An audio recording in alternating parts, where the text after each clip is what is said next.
नमस्कार साथियों, आप सबका पुनः स्वागत है श्रद्धा एस्ट्रो ज्योतिष में। तो आज हम लोग डिस्कस करेंगे कुंडली विवेचना में महादशा धन भाव की। माने धन भाव में बैठा ग्रह, चाहे कहने को वो अष्टमेश भी है, कहने को वो सप्तम भाव का स्वामी या मारक भाव का स्वामी होकर भी आया है, लेकिन क्योंकि उसका एग्जीक्यूशन, उसका जो उसने कार्य क्षेत्र या उसने जो ऑफिस बनाया है जिसको, वो है हमारा दूसरा भाव, लग्न से दूसरा भाव यानी धन भाव। तो उसके दशा के दौरान व्यक्ति को धन भाव संबंधी अनुभव तो होंगे ही होंगे। उसके माने लग्न का मतलब क्या होता है? समाज हमें देखता है हमारे लग्न से और हम कार्य करते हैं चंद्र से। माने मेरा स्वभाव हो सकता है मैं आज बड़ा प्रसन्न महसूस कर रहा हूं तो मेरा चंद्र कुंडली का विषय है, लेकिन हो सकता है मुझे ऑफिस में वैसे परिणाम नहीं मिल रहे हैं, बाहर मैं प्रसन्न होने के बाद भी बाहर मुझे आज गुस्सैल समझ रहे हैं, गुस्सा आ रहा है ऐसा समझ रहे हैं, वो लग्न का विषय है। तो अभी जो हमने उदाहरण चार्ट लिया है वो लगभग 45 से 47 वर्ष लगभग इनकी आयु है और अच्छा प्रतिष्ठा इन्होंने पाई है। माने कम ही आयु में बहुत बढ़िया से इनकी जो कंपटीशन ओवरकम करने का जो इनका बल है कि भाई जो तय किया उसके पीछे लग जाते हैं और बहुत बड़े बड़े एग्जाम इन्होंने क्रैक करके बहुत उच्च पद पर अपने आप को आज स्थापित किया है। तो और बहुत बहुत अच्छा माने जो लग्न मिला है वो क्या मिला है? कर्क लग्न। कर्क लग्न यानी हॉस्पिटैलिटी, केयरिंग। एक शब्द अगर कहा जाए कर्क लग्न के लिए तो मां, ठीक हो गया, मां की तरह जो ध्यान रख सकता है। तो ये वैसे पुरुष जातक का चार्ट है, लेकिन जिस जगह ये कार्यरत हैं बहुत बढ़िया तरह से सभी इनके चाहे नीचे के हों चाहे बराबर के हों, सभी इनका बहुत सम्मान करते हैं। बहुत प्रतिष्ठित कंपनी ये वर्तमान में चला रहे हैं। तो किस प्रकार से हम महादशा के दौरान, यानी वो ग्रह जो सामान्यता अभी इनको वर्तमान में जो विंशोत्तरी महादशा चल रही है वो शनि महाराज की चल रही है। तो ये बिल्कुल मस्तिष्क में ये विचार जा सकता है, भाई आपको तो सप्तम भाव जो कर्क लग्न के लिए वैसे भी मारक की संज्ञा रखता है, ठीक हो गया, और अष्टम भाव आठवां भाव भी हमने जो मुख्य चीजें पढ़ी उसमें बहुत ज्यादा अच्छी परिभाषा नहीं मिली है आठवें भाव को। हालांकि कई चीजें जो मिस कर देते हैं, केवल वो जो बड़ी बड़ी शब्द हैं जो थोड़े डराने वाले शब्द हैं वो आठवें भाव के लिए हमने याद रखे हुए हैं। बाकी ये हमारा रिटायरमेंट लाइफ भी है और वो पैसा है जो हमने डायरेक्टली वैसे अर्न नहीं किया है। माने एक तो होता है रूटीन में अर्न करना, एक होता है कोई लॉटरी के जरिए अचानक से पैसे में बढ़ोतरी हो जाना, पूर्वजों का पैसा वो मिल जाना अचानक से, वो भी आठवें भाव के संबंध में विचार किया जाता है। तो इनके मन में भी, जैसे हम सबके मन में प्रश्न उठता है कई दफा कि भाई मेरा अष्टमेश या मेरा सप्तमेश अब उसकी महादशा चल रही है, अब वो कैसा रिजल्ट देगा। लेकिन हम शनि महाराज को देख सकते हैं, वो धन भाव से एग्जीक्यूट कर रहे हैं और भी कई बारीकियां हम यहां ऑब्जर्व करेंगे। अभी प्रथम दृष्टा तो ऐसा लगता है कि भाई शनि कुटुंब भाव का एक्सपर्ट नहीं है, लेकिन ध्यान रखना है कई दफा हमारा रिलेशनशिप, किसी के साथ संबंध अलग प्रकार से देखा जाएगा और उस भाव से संबंधी वस्तु लाभ अलग प्रकार से देखा जाएगा। वो ठीक है, इनकी गैदरिंग जो है, माने जो इनके परिवार में इनकी पत्नी इनके बच्चों का जो गैदरिंग होगा उसमें वैसा प्रेम भाव नहीं समझ में आएगा जैसा, माने इस भाव के एक्सपर्ट हैं शुक्र महाराज, चंद्रमा, बृहस्पति, वो बहुत अच्छे से मिलना जानते हैं। शुक्र तो आप जानते ही हैं, वो लग्जरी, रोमांस, और चंद्रमा मातृत्व वाली भावना, गुरु जो है वो पूरी तरह सात्विकता के साथ। तो वो सब चीजें वो उस हाउस के एक्सपर्ट माने जा सकते हैं। लेकिन यहां पर भी हम यदि मटेरियल गेन की बात करें तो मटेरियल गेन में कोई कमी नहीं है। ध्यान से बारीकी से देखने पर समझ में आता है जो दोनों इस लग्न के लिए, या किसी भी लग्न में हम बोलते हैं ना मारक, दूसरे और सातवें का, ये एक प्रकार राशि परिवर्तन, माने सातवें भाव का स्वामी जो है शनि, वो चला गया दूसरे भाव में, और दूसरे भाव का स्वामी सूर्य वो चला गया सातवें भाव में। और एक बहुत, एक नहीं कई बड़े धन योग आपको दिखाई दे रहे होंगे इनके चार्ट में, अगर आप ध्यान से देखें। दूसरा भाव जो है उसका स्वामी धनेश कहा जाता है, 11वां जो भाव उसका स्वामी आयेश कहा जाता है। ये तो आपने कई दफा पढ़ा होगा कि आयेश का धनेश के साथ संबंध सबसे बड़े धन योग में माना जाता है। ठीक हो गया। तो सूर्य और शुक्र का स्वभाव अलग होने के बावजूद भी थोड़ा सा रिलेशनशिप में इश्यू आते हैं स्पाउस के साथ। सूर्यास्त के समय जब भी जन्म होता है, कुछ लग्नों को छोड़ दे यदि, या माने सूर्य को जो राशि मिल रही है सातवें भाव में, अगर सूर्य को यहां पर मेष राशि मिली है तो आप समझ सकते हैं, यदि सूर्य यहां मेष राशि मिली है तो वो तुला लग्न का चार्ट है।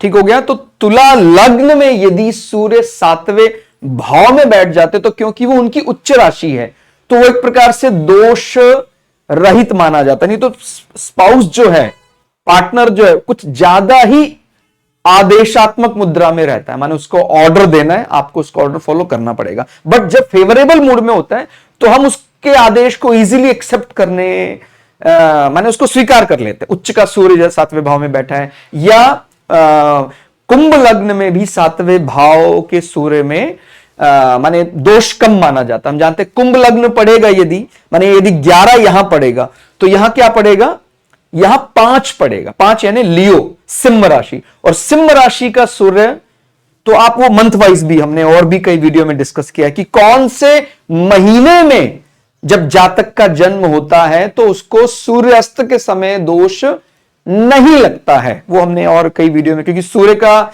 तो एक पैटर्न आप जानते हैं किस प्रकार से सूर्य माने वही 15 से 18 तारीख के आसपास सूर्य जो है अपनी राशि परिवर्तन करते हैं। तो हम उसका थोड़ा रिलेट कर सकते हैं कि भाई यदि जैसे 19 अप्रैल 20 अप्रैल के आसपास का जन्म है, ऐसे ही 14 मई 13 मई के आसपास का जन्म है, तो सूर्य जो है वो अपनी उच्च राशि में होंगे, माने मेष राशि में होंगे। और उस समय संध्या काल में भी यदि जन्म हो रहा है तो हम समझ सकते हैं संध्या काल में यानी मेष राशि यहां आ जाएगी, और मेष राशि यहां है तो लग्न कौन सा मिला होगा उस समय, ईस्टर्न होराइजन, पूर्व दिशा में जो उदित लग्न होगा वो तुला लग्न होगा, तो उसको छूट मिल जाती है। ठीक हो गया। तो यहां पर थोड़ा सा स्पाउस के साथ हल्का फुल्का वैचारिक रूप से मतभेद रहेगा, लेकिन इनको कौटुंबिक सुख, इनके इनकम सोर्स में बहुत बड़ी भूमिका इनके स्पाउस निभाएंगे। हम ऐसा भी कह सकते हैं, इनको एक प्रकार अगर रेमेडी भी बताना तो कहते हैं यही रेमेडी है आपके लिए। यदि आप चाहते हैं आपकी सांसारिक सभी इच्छा पूरी हो जाए, आपके एक्युमुलेशन ऑफ वेल्थ में कभी कोई दिक्कत ना आए, तो आप पति पत्नी में वैचारिक मतभेद होने के बावजूद भी आप साथ साथ चलते रहिए, यही आपके लिए रेमेडी है। भी बोलते हैं ना, भी रेमेडी का मतलब जो उपचार से ठीक हो सकता, तो ये उपचाराधीन विषय है, तो उसको ध्यान रखना है। क्लैशेस हो सकते हैं, लेकिन ये चीज हमने पहले भी कई बार डिस्कस की है। मेरा तो व्यक्तिगत अनुभव यही कि केवल सातवें भाव कमजोर होने पर हम पति पत्नी के समन्वय को गलत नहीं कह सकते हैं, या मैरिड लाइफ को खराब नहीं कह सकते हैं। सातवें, उसके अलावा हम क्या देखते हैं, 8वां और दूसरा भाव भी जरूर देखना चाहिए। दूसरा भाव कुटुंब, और कई मामले में तो मैंने 7वें भाव बहुत बली होने के बावजूद भी मैरिड लाइफ ज्यादा अच्छी नहीं देखी यदि दूसरा भाव खराब हो जाता है। बट इस चार्ट में जैसे ग्रह राशि परिवर्तन हो जाता है, तो और सर्वस्तक वर्ग में भी इसको अच्छा बल मिल गया है कुटुंब भाव को, तो स्पाउस उनके धन और आय में अभी वृद्धि ही करेंगे। कई बार केवल वैचारिक रूप से कई क्लैशेस हो सकते हैं, अदरवाइज इनके कुटुंब बल को, इनके धन बल को, इनके आय बल को, इनके नेटवर्किंग, इनके बेस्ट फ्रेंड सर्कल को बनाए रखने में बहुत बड़ी भूमिका निभा रहा है इनका स्पाउस हाउस, 7वां भाव। और जैसे हमने मुख्य जो हेडिंग दिया है कि भाई उसका कोई भी नेगेटिव इंपैक्ट महादशा धन भाव की, माने कोई भी नेगेटिव इंपैक्ट अष्टमेश होकर या षष्टमेश होकर या द्वादशेश होकर कोई ग्रह कई दफा आ जाता है और हमें लगता है अब तो उसकी महादशा चलेगी, वो छठे भाव का स्वामी है, वो उसका छठे भाव के ऋणात्मक पहलू भी उजागर कर सकता है और छठे भाव के धनात्मक पहलू भी, यदि छठे भाव का महादशा लॉर्ड चल रहा है। लेकिन यदि वो फेवरेबल भाव से एग्जीक्यूट कर रहा है, जैसे हम सबकी कामना होती है भी हमारा धन बल बहुत बड़े, समाज में प्रतिष्ठा, मान सम्मान, तो ये जो दूसरा भाव है कौटुंबिक सुख के साथ साथ हमारी चल चल संपत्ति, हमारा अर्जन, हमारे अकाउंट में कितना पैसा जमा करना है उसका है। तो अब जो प्लैनेट यदि बली होकर, चाहे वो ग्रह राशि का बल लेकर आ रहा है, वो बली होकर यदि आ जाता है तो वो तिजोरी का बल तो बढ़ाएगा ही बढ़ाएगा। ठीक हो गया। और चंद्र कुंडली से भी आप यदि समझना चाहें, चंद्र यानी मेरे खुद के ऑब्जर्वेशन इन दिनों पर क्या रहेंगे, तो चंद्रमा से यदि देखते हैं तो 7, 8, 9 शनि की जो मूल त्रिकोण राशि है वो है कुंभ राशि। तो शनि चंद्र कुंडली से नवम भाव के स्वामी होकर कार्य कर रहे हैं और चंद्र कुंडली से तीसरे भाव से एग्जीक्यूट कर रहे हैं। तीसरा भाव हमारा पेपर वर्क, हमारी फ्रीक्वेंट यात्राएं और कम्युनिकेशन इंडस्ट्री, इनका होता है। तो इनकी पर्सनल ऑब्जर्वेशन क्या रहेगी, मैंने जल्दी जल्दी काफी यात्राएं कर ली, काफी ज्यादा पेपर वर्क, कम्युनिकेशन, मेरा सोशल नेटवर्किंग बहुत ज्यादा बड़ा होता जा रहा है और उसका ऑब्जेक्टिव क्या है, नवम भाव चंद्र कुंडली से और अष्टम भाव। ठीक हो गया। लग्न से यदि देखेंगे तो लग्न से क्या जाएगा, पहले प्लैनेट का एग्जीक्यूशन जाता है तो वही धन भाव में वृद्धि कर रहा है। वो किस प्रकार से कर रहा है, कुछ अंडरग्राउंड माइनिंग, कुछ ऐसा पैसा भी इनको प्राप्त हो रहा है। ठीक हो गया। जैसे मैंने बताया बड़ी उस भाव के जो धनात्मक पहलू उनको उजागर करना है। यदि ग्रह म्यूचुअल अंडरस्टैंडिंग दोनों के बीच में, भाई सूर्य और शनि हम वैसे क्या मानते हैं, भाई इनमें आपस में शत्रुता है। हालांकि सूर्य के मन में शनि के प्रति एक विचार है कि भाई हाँ उनके सुख तो है ही, भाई शनि महाराज सूर्य के पुत्र माने जाते हैं तो उनके मन में एक संपत्ति तो है ही। शनि हालांकि सूर्य का स्वभाव पसंद नहीं करते हैं, फिर भी अभी एक प्रकार का मैंने बताया भी वो दो, आप चाहे मारक भाव समझ लें, इन दोनों का ग्रह परिवर्तन है। और जैसे आप जानते हैं कई दफा हमारे मन में जब भी ग्रह परिवर्तन होता है तो एक डर उत्पन्न हो जाता है भाई कहीं दैन्य योग जैसी स्थिति उत्पन्न ना हो जाए। दैन्य योग में क्या होता है भाई, जैसे अगर ग्रह परिवर्तन में त्रिक भाव और हमारे केंद्र लक्ष्मी त्रिकोण के बीच ग्रह परिवर्तन होता है तो हमारे मन में एक संकोच आ जाता है क्योंकि ये दैन्य योग को जन्म देते। बट उसमें भी ध्यान रखना है, दैन्य योग में उस प्लैनेट अपनी मूल त्रिकोण राशि को प्राथमिकता देगा। ठीक हो गया। माने एक राशि उसकी त्रिक में आ रही है लेकिन उसकी मूल त्रिकोण राशि मान लीजिए नवम में आ रही है तो नवम भाव को कंसिडर करना यदि मूल त्रिकोण राशि नवम में पड़ रही है। ठीक हो गया। तो इस प्रकार से माने दैन्य योग का मतलब कि भाई त्रिक भावों के साथ केंद्र और लक्ष्मी त्रिकोण का जो ग्रह राशि परिवर्तन है वो इतना ज्यादा फेवरेबल नहीं माना जाता है सामान्यतः।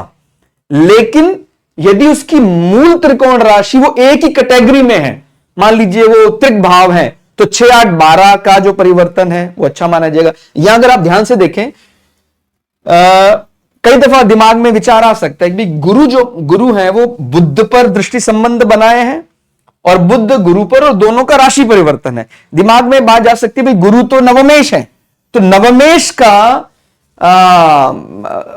द्वादशीश के साथ राशि परिवर्तन क्या दैन्य योग को न्यूनता देगा। लेकिन हम पहले किस राशि को इंपॉर्टेंस देते हैं, मूल त्रिकोण राशि। तो गुरु की भी मूल त्रिकोण राशि क्या है, धनु, और बुध की मूल त्रिकोण राशि है, मूल त्रिकोण का मतलब अपने घर से भी ज्यादा वो बल प्रदान करता है। जहां पर बृहस्पति का ये भी घर है, ये भी घर है, माने धनु भी राशि उसका घर है और मीन राशि भी बृहस्पति का घर है। लेकिन बृहस्पति जो ज्यादा ऑफिस पर्पस के लिए, सांसारिक गोल को अचीव करने के लिए जो एक फॉर्मल तरीके से, व्यवस्थित तरीके से ज्यादा बढ़िया काम कर सकता है धनु राशि के लिए।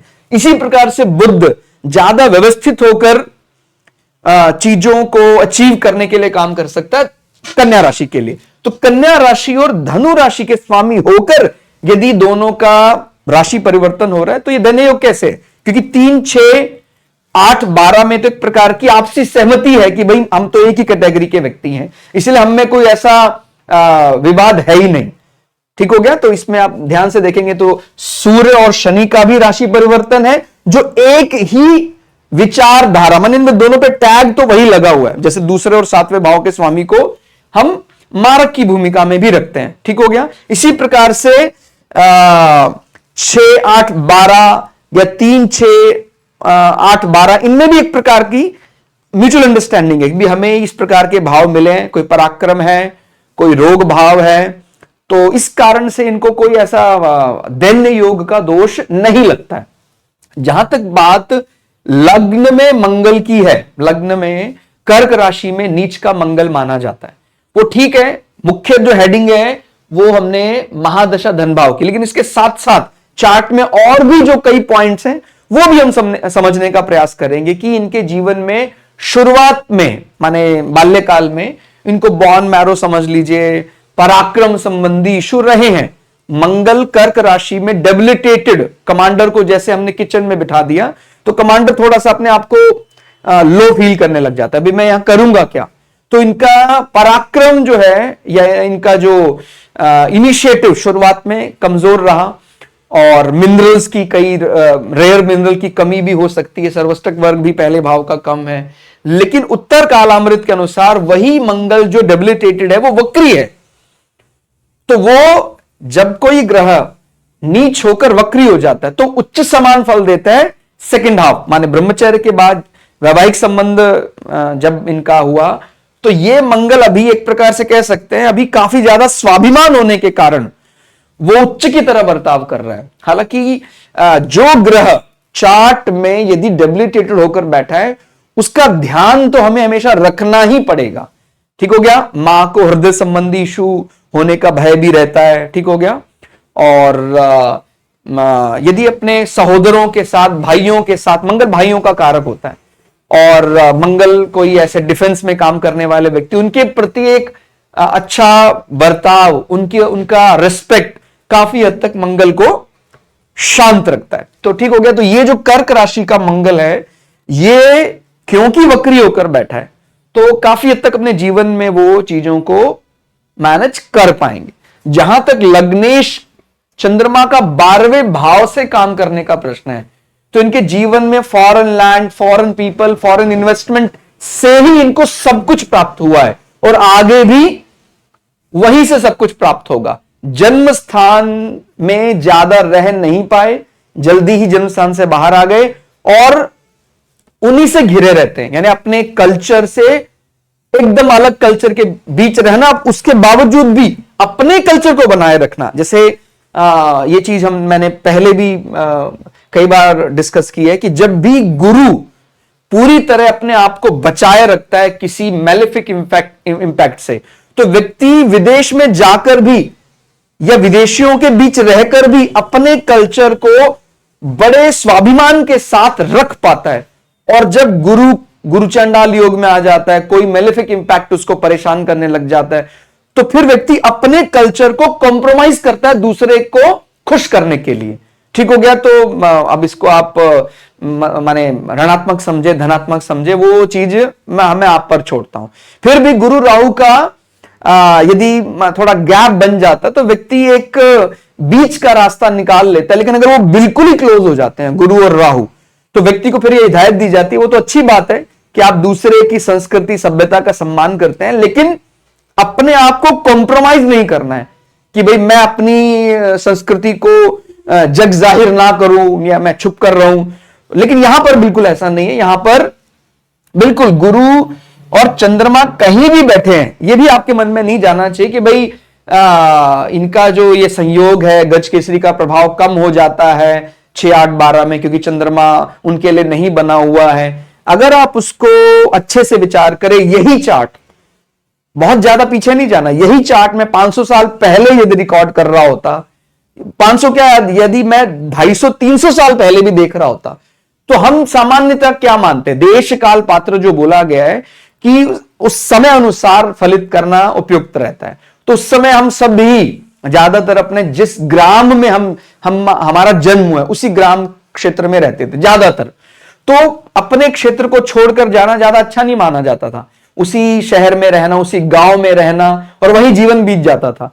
भाई आज के 200 साल 300 साल पहले यदि ऐसी कोई बात चलती थी, भाई अच्छा आपको देश छोड़कर जाना पड़ रहा है, तो बड़ा अजीब और थोड़ा सा ऋणात्मक। जब हमारे पास ही सब धन बल रहा तो फिर कोई नहीं यूरोप और अमेरिका की बात करता था। लेकिन आज यूरोप और अमेरिका जा रहे हैं तो आपको यह समझना होगा कि चंद्रमा का या लग्नेश का 3-9-12 संबंध बुरा नहीं माना जा रहा है। इनफैक्ट हम सबकी वास्तव में इच्छा होने लगी कि हम भी वहां जाएं क्या। तो जब हमारी इच्छा ही उसके अनुकूल हो गई, जो कभी प्रतिकूल हुआ करती थी कि नहीं हमें वहां जाना नहीं, अब हम जाना चाहते हैं, तो उसको आप फिर ये तय करें कि अब बुरा माना जाए अच्छा माना जाए। ठीक हो गया। तो इसीलिए बिल्कुल वो तो प्रभाव रहेगा ही। विदेशियों के साथ भी इनका जो यश मान सम्मान है बराबर अपनी संस्कृति का रेस्पेक्ट करते हुए बना रहेगा। ठीक हो गया। और यदि हम बात करें तीसरे भाव की, तीसरा भाव हमारा फॉर्मल कम्युनिकेशन होता है, पेपर वर्क होता है, बोलने में बड़े माहिर, किसी भी व्यक्ति को कन्विंस करने वाले। ठीक हो गया। जैसे कर्क राशि सामान्यतः बहुत ही ध्यान रखते हैं, लेकिन जब ये कोई प्रेजेंटेशन देते हैं तो जैसा सामने वाला चाहता है वैसे ही सामने वाले को बड़ी जल्दी समझ लेते हैं। राहु बहुत डिप्लोमैट है और आप जानते हैं राहु कन्या राशि, उसकी एक प्रकार मूल त्रिकोण राशि के समान माना जा सकता है। हालांकि राहु केतु को कोई राशि असाइन नहीं है, फिर भी कन्या राशि का स्ट्रक्चर उसको अच्छा लगता है। और कन्या राशि का वैसे भी स्वभाव क्या है, नियमों का पालन करने वाली। ठीक हो गया। कन्या और मिथुन राशि में यदि ज्यादा नियम पारायण की बात करें, कर्तव्य परायणता की बात करें, या जो बुद्ध में 2 प्रकार के गुण हैं, एक चंद्रमा के समान कुछ कुछ बर्ताव करता है बुद्ध, एक बृहस्पति के समान। तो बुद्ध की जो मिथुन राशि है वो कुछ कुछ चंद्रमा की तरह बर्ताव करता है वहां, और जो बुद्ध की कन्या राशि है वहां वो कुछ कुछ बृहस्पति की तरह बर्ताव करता है। क्योंकि हमने नवग्रहों की कथा जब पढ़ी है तो उसमें आप लोगों ने भी जाना होगा, बुद्ध, बृहस्पति और चंद्रमा दोनों ही बुद्ध को अपना सुत मानते हैं, अपना बेटा मानते हैं, पुत्र मानते हैं। तो वो दोनों के कैरेक्टरिस्टिक्स कहीं ना कहीं बुद्ध के अंदर विराजमान दिखाई देते हैं।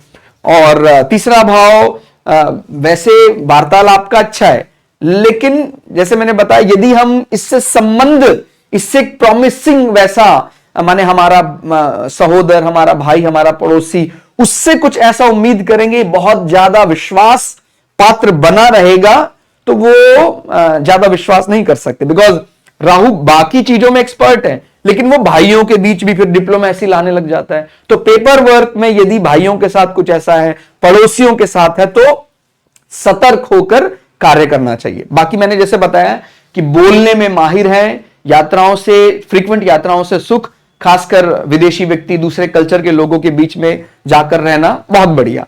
चौथा भाव जो होता है वो हमारे भवन सुख, वाहन सुख, माता सुख, जो जिस संस्कृति में हमारा जन्म है उसका भी हम कह सकते हैं मदरलैंड के साथ भी रिलेट करते हैं 4th हाउस को। तो उसका जो लॉर्ड है वो कौन है, शुक्र। तो शुक्र यहां से गिनते हैं तो भावत भाव 1 2 3 4, अपने से चतुर्थ होकर शुक्र महाराज शनि की राशि में बैठे हैं। और कहीं ना कहीं सूर्य ने, क्योंकि शनि के साथ ग्रह राशि परिवर्तन किया है, तो सूर्य ने अपने आप को भी कॉम्प्रोमाइज किया है कि नहीं, मैं अपने मूल स्वभाव से अलग बर्ताव करूंगा।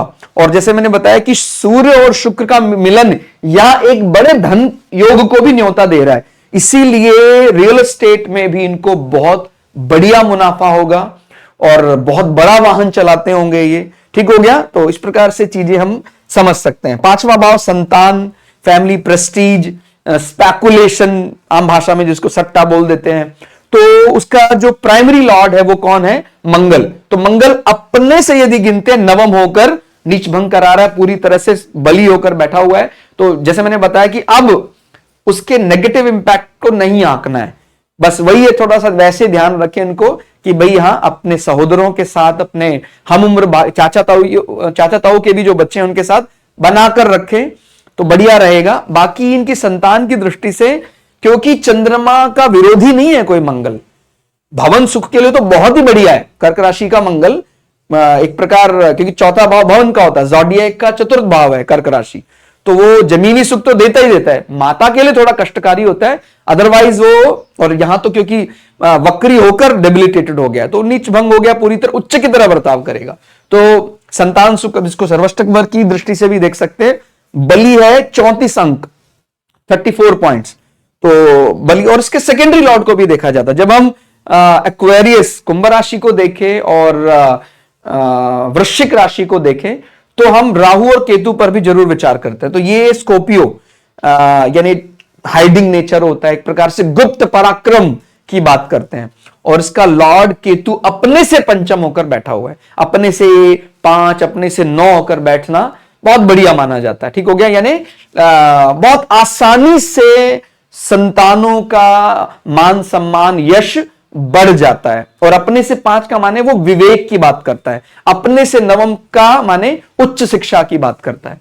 ठीक हो गया, और उसके बाद छठा भाव, छठा भाव रोग, रिपु, ऋण, यानी किसी प्रकार के लिटिगेशन को हैंडल करना, हमारे रोग कैसे रहेंगे, उनका निदान हो पाएगा कि नहीं हो पाएगा, वो सब चीजें छठे भाव से देखी जाती। तो जैसे मैंने बताया, ग्रह राशि परिवर्तन हो गया है तो उसका फायदा पूरा पूरा मिलेगा, और बड़े बड़े एंट्रेंस एग्जाम ये इन्होंने क्रैक किए हैं, आगे भी इनका जो माने लिटिगेशन या किसी को हैंडल करना, कोई बड़ी प्रतियोगिता जीतने में ये बड़े माहिर हैं।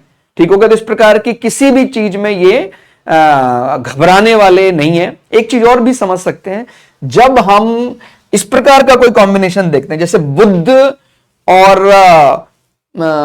गुरु का संबंध और चंद्रमा और गुरु का संबंध, तो अगर हम बुध और गुरु के संबंध को देख रहे हैं तो बुध और गुरु का संबंध जो है एक प्रकार से राशि परिवर्तन का फायदा दे रहा है इनको, तो कुछ कुछ ये विपरीत राजयोग जैसी परिस्थिति पैदा करेगा।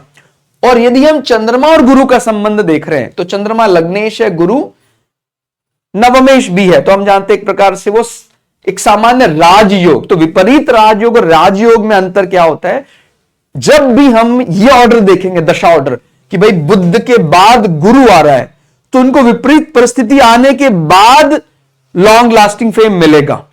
लेकिन अगर हम ये देख रहे हैं कि भाई गुरु के नीचे चंद्रमा आ रहा है, तो वो बना बनाया राजयोग का माने जिसमें कोई बहुत ज्यादा मेहनत या एफर्ट करने की जरूरत नहीं होती, बना बनाया प्राप्त हो जाता है। तो विपरीत राजयोग और राजयोग में अंतर यही है कि विपरीत राजयोग में एक बार ऐसा लगता है कि यार निकल गया, वो ऐसा बन ही नहीं पाया, फिर वो बनता है और बड़ा बन जाता है। लेकिन राजयोग में वो यश या वो बल बड़ी आसानी से प्राप्त हो जाता है। ठीक हो गया, तो ये अंतर भी हम समझ सकते हैं, चाहे विपरीत राजयोग की बात करें और नीच भंग राजयोग की बात करें। नीच भंग में भी हालांकि नीच भंग राजयोग का व्यक्ति को जो क्या बोलते हैं फील गुड है, वो राजयोग से भी कहीं गुना ज्यादा होता है, क्योंकि नीच भंग में तो ऐसा था भाई अपना कोई चांस ही नहीं है, क्योंकि व्यक्ति एक प्रकार से आदी हो जाता है नेगेटिव सर्कमस्टांसेस को झेलने के लिए, क्योंकि वो डेबिलिटेटेड ही था, लेकिन उसके बाद वो ट्रिगर किया है तो उसने स्वीकार कर लिया था भाई ये तो अपने लिए नहीं बना हुआ है। भाई विपरीत राजयोग में एटलीस्ट तो कंपटीशन में तो रहता ही है, लेकिन जो नीच भंग राजयोग है, प्लैनेट ऑलरेडी कमजोर है, तो वो कंपटीशन भी अपने आप को नहीं मानता कि मैं तो शायद प्रतियोगिता में भी नहीं हूं, उसके बाद उसको वो अनायास हासिल हो जाता है। तो जो व्यक्ति को उसका फील गुड होता है, भाई जैसे राजयोग है तो मैं महसूस कर रहा था वो मुझे मिल गया आसानी से। विपरीत राजयोग में मैं उस कंपटीशन में तो था, लेकिन शुरुआत में लगा नहीं मिलेगा और फिर मिला।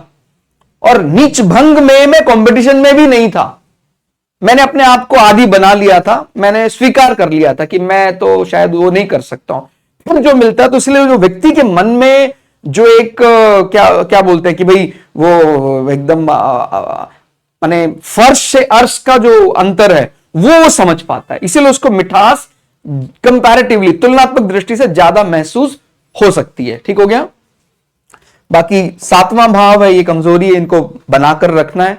ठीक हो गया, और भाई अगर ऐसा कभी होता है पीड़ित माने सूर्य तो राजा ही है, सूर्य तो वो तो कहां पीड़ित होने वाले हैं, लग्नेश के मित्र भी हैं। शुक्र को थोड़ा बनाए रखें, शुक्र को शांत रखें, शुक्र को हम महालक्ष्मी भी मानते हैं, तो सुहागन स्त्रियों का सम्मान करें। और वही सबसे पहला तो वही है कि वे अपने घर में अपनी भार्या के प्रति वफादार रहें। ठीक हो गया।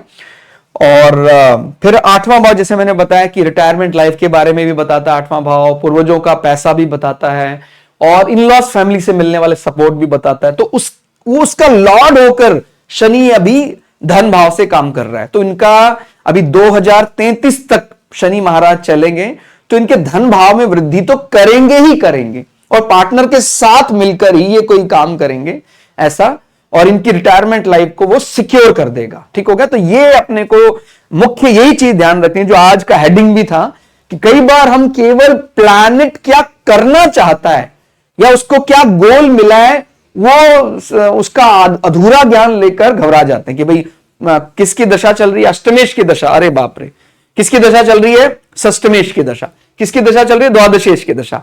ये तरीका ठीक नहीं है। प्लैनेट अगर बली होकर षष्टम भाव का भी स्वामी होकर काम करेगा, अच्छे भाव से काम कर रहा है, तो हमें संबंधित विषय के लाभ ही देगा। ठीक हो गया। तो शनि महाराज यहां धन भाव से एग्जीक्यूट कर रहे हैं, तो सोसाइटी में यही मैसेज जाएगा, तिजोरी बलवान हो गई, पैसा खूब इकट्ठा हो गया। नवम भाव पिता को रिप्रेजेंट करता है, चाहे कितना ही केतु फेवरेबल राशि में बैठा हो, केतु इस राशि को अपने मूड जैसे ही मानता है। आप जानते हैं ज़ोडिएक का 12वां स्थान है मीन राशि, तो केतु को ये अपने मन मुताबिक ही लगता है। उसके बावजूद भी संवाद करने का आदी नहीं है केतु, ज्यादा बोलने का आदी नहीं है केतु, तो वो पिता के साथ संवाद तो घटाता ही है। ठीक हो गया। और अब दशा ऑर्डर भी अगर आप समझे विंशोत्तरी में, तो शनि महाराज के बाद बुध महाराज आएंगे और उसके बाद केतु महाराज। तो केतु की दशा में, महादशा में, ये खूब एस्ट्रोलॉजिकल भाषा में तो बोलते हैं गंगा स्नान करता है व्यक्ति, खूब धार्मिक स्नान करेंगे, अलग अलग गुरुओं से मिलना, वो सब होगा। केतु में गुरु के दौरान गुरु आश्रम में रहना और बड़ा अध्यात्म की ओर झुकाव हो जाना, वो सब भी इनके जीवन में आएगा। स्टेटस बहुत मजबूत है जब ऑफिस में बैठते हैं। देखिए वैसे लग्न, कई बार हम बोलते हैं ना व्यक्ति का स्वभाव यहां एकदम अलग प्रतीत हो रहा है, तो वो चीज हम चार्ट से भी समझ सकते हैं। माने वैसे इनकी ओवरऑल इमेज तो वही है, कर्क, हॉस्पिटैलिटी, केयरिंग, लेकिन इनका जो कमाल का अनुशासन है वो देखने वाला ऑफिस प्रोमाइसेस में। जब अपनी चेयर पे बैठते हैं, ये कहते भाई अब अपना काम निपटाओ, अभी तो 9 to 5 का ये जो वर्किंग आवर्स है, यहां पर जरा सी भी गलती नहीं होनी चाहिए। तो ऑफिस आप देख रहे हैं वो कौन 1 नंबर से प्रभावित, 1 नंबर यानी मंगल का मूल त्रिकोण राशि, मंगल का ऑफिस, मंगल की तो वृश्चिक राशि भी है, लेकिन मंगल ज्यादा तवज्जो देता है, ज्यादा इंपॉर्टेंस देता है, ज्यादा लाइक करता है मेष राशि को। ठीक हो गया। तो सर्वस्तक वर्ग में भी पूरे माने एकदम एक्सेलेंट, एकदम बॉस, स्टेटस में कभी कमी होने वाली नहीं है। और यहां पर भी अगर आप ध्यान से देखें, देखिए मंगल और शुक्र का दृष्टि संबंध है। ठीक हो गया। तो मंगल पंचमेश भी है और शुक्र एकादशेश भी है, तो ये भी धन भाव है, माने धन योग है। और सूर्य और शुक्र का मिलन, ये भी धन योग है। ठीक हो गया। और सूर्य धन भाव का स्वामी है, मंगल पंचमेश है, तो सूर्य और मंगल का दृष्टि संबंध भी प्रबल धन योग है। तो इनको धन के लिए, सांसारिक इच्छा पूर्ति में तो कोई कोर कसर रह नहीं जाएगी, जो ये चाहेंगे सब प्राप्त होगा। 11वां भाव routine income, salary, best friend की बात करते हैं, तो इनका भी पूरा पूरा सपोर्ट रहेगा। और रूटीन इनकम के लिए इनको यही बताया गया है कि भाई आप पार्टनर के साथ हमेशा माने ये वीकनेस होने के बाद भी आपको उनके साथ बनाकर रखना है। हालांकि ये जो भी बिजनेस पार्टनरशिप करते हैं वो बिजनेस पार्टनरशिप इनके स्पाउस ही देखते हैं। ठीक हो, वो अलग बात है, लीड करना, प्लान बनाना इनके हाथ में है, लेकिन वो सब स्पाउस के जरिए एक प्रकार से इनका रूटीन इनकम बना हुआ है, तो इसीलिए वो उस चीज का पूरी संभाल करनी है। 12वां भाव फिर हमारा विदेश संबंध होता है। हालांकि कई व्यक्ति बैक बाइटिंग करते हैं, 12वां भाव सर्वस्तक वर्ग में कम अंक मिले हुए हैं, लेकिन उनसे इनकी सेहत पर कोई ऐसा असर नहीं पड़ता है। और दूसरे के बीच रहकर दूसरे के कल्चर के साथ भी अपने कल्चर को बनाए रखना, ये बहुत बड़ी बात है। तो और कुछ ऐसे भी कहीं मैंने कमेंट्स पढ़े हैं कि सर बृहस्पति हमने सुना है अकेला 12वें भाव में ज्यादा अच्छा नहीं होता है, वो मोक्ष के लिए ज्यादा डेडिकेटेड हो जाता है तो प्रोफेशनल लाइफ कमजोर कर देता है। ऐसा नहीं है, हम सब का प्राइम ऑब्जेक्टिव ही क्या है? मुक्ति। वो समझ में अभी नहीं आ रहा है, या हो सकता है मैंने उसको समझा ही नहीं है मोक्ष क्या है। ठीक हो गया? तो इसीलिए एक तो होता है कि मैं समझना नहीं चाहता हूं, एक है मैंने समझने का प्रयास किया लेकिन मुझे समझ में नहीं आ रहा है। तो मुक्ति तो हम सबका सबसे बड़ा ऑब्जेक्टिव है। हो सकता है मेरा ये लक्ष्य है कि मुझे बॉस बनना है, ये बनना है, लेकिन एक ऐसा बॉस भी है जिसको कोई चिंता नहीं है, कोई वो माने और लक्ष्य नहीं है, जिसके बाद और कोई लक्ष्य रह नहीं जाता है, वही मुक्ति है। और अभी माने कुछ शब्दों में समझा पाना तो बहुत कठिन है, लेकिन अगर ईश्वर की कृपा बनी रहे, गुरुओं का आशीर्वाद बना रहे, तो हम अपने वास्तविक लक्ष्य मोक्ष को भी जरूर प्राप्त कर लेंगे, और वही वास्तविकता है। ठीक हो गया? कभी आप 80 साल के हो जाएंगे, आपसे पूछेंगे हाँ भाई कितना पैसा कमा लिया, कहता सर 100 करोड़ रुपया कमा लिया, या उससे भी ज्यादा कमा लिया। तो अभी ठीक है, तृप्ति से आपके प्राण निकल रहे हैं, कोई डर नहीं सर डर बहुत लग रहा है, अभी सब कुछ छोड़ना पड़ेगा, कुछ सीखा नहीं, ये हमारा कोड कैसे क्यों आए थे, किस लिए आए थे वो समझा नहीं कुछ, तो अभी डर लग रहा है। और कुछ ऐसे हैं पूरे जीवन से तृप्त हैं, कहता सर अभी 90 साल की उम्र है, एकदम आनंद से है, कोई भय नहीं है। फाइनल जो हमारा एग्जामिनेशन है वो मृत्यु के लिए एकदम तैयार है, खुशी खुशी, क्योंकि हमने वो समझ में आ गया है अभी। तो क्योंकि बार बार पुनर्जन्म होता रहेगा तो उसी साइकिल में सेम काम रिपीट करते रहेंगे। एक बार सोच कर देखिए कितना कठिन है, क्या वही हर बार करना पड़ेगा क्या? बड़े हो वही माने गर्भ में आना, उसके बाद बड़े होना धीरे धीरे, उसके बाद जॉब के लिए काम करना, व्यापार के लिए काम करना, अपने बच्चों को बड़ा करना, और वही सेम पैटर्न, अनुशासन, सुबह उठना रात में सोना, वो सब करते रहना, आजीवन यही करते रहेंगे, अगले जन्म में यही करते रहेंगे, सब चलता ही रहेगा सिलसिला। तो हमारी क्या जीवन में हमने क्या कमाया, क्या प्रमोशन? तो इसीलिए वास्तविकता तो वही है, ये डेली रूटीन के चैलेंजेस खत्म हो और हमें वो मिल जाए जो सदा रहे। इसलिए कई दफा ना हम मुक्ति को जब समझ नहीं, मैं ये नहीं कह रहा हूं कि मैं समझ गया हूं, अभी मैं प्रयास कर रहा हूं, तो लेकिन हाँ इतनी जल्दी कंक्लूजन पर नहीं पहुंचे कि भाई बृहस्पति या केतु का 12वें भाव में आना। हमारी तो इच्छा होती है, उस चार्ट को हम बहुत अच्छा मानते हैं, कहता भाई लोक और परलोक दोनों आपके सार्थक हो जाएंगे। इनका आफ्टर मैरिज चार्ट में गुरु केतु का संबंध है, और यहां पर भी गुरु का बैठना बहुत बढ़िया है। तो फाइनल मोक्ष हाउस माना जाता है 12वां भाव। ठीक हो गया? तो इसीलिए किसी भी गलत फहमी को ना पालें। अगर अभी माने अच्छी बात है वैसे, अर्थोपार्जन करना, कामना पूर्ति, गृहस्थ जीवन उसी से चलता है। गृहस्थ जीवन सभी आश्रमों का आधार है, माने ब्रह्मचर्य, वानप्रस्थ, सन्यास, गृहस्थ। तो गृहस्थ के बिना तो दूसरे आश्रम चल ही नहीं सकते हैं। तो इसीलिए अर्थोपार्जन यानी धन इकट्ठा करना, शरीर की कामना पूरी करना, वो गृहस्थ जीवन में होना ही चाहिए। लेकिन बाकी सारी खिड़कियां बंद कर दें, हमें और कुछ समझना ही नहीं है, सीखना ही नहीं है, वो गलत चीज है। इसलिए उसको भी समझना है, उसको भी साथ साथ सीखने का प्रयास करना है, ताकि हमारा यह लोक और परलोक, या ये कहीं हमारा जो वास्तविक लक्ष्य है मुक्ति को पाले, और बार बार ये सेम ऑर्डर रिपीट ना करना पड़े। तो आज के लिए इतना ही, मिलते हैं अगली वीडियो में, तब तक के लिए जय श्री भगु पराशरा, जय श्री शुक्राचार्य, नमस्कार।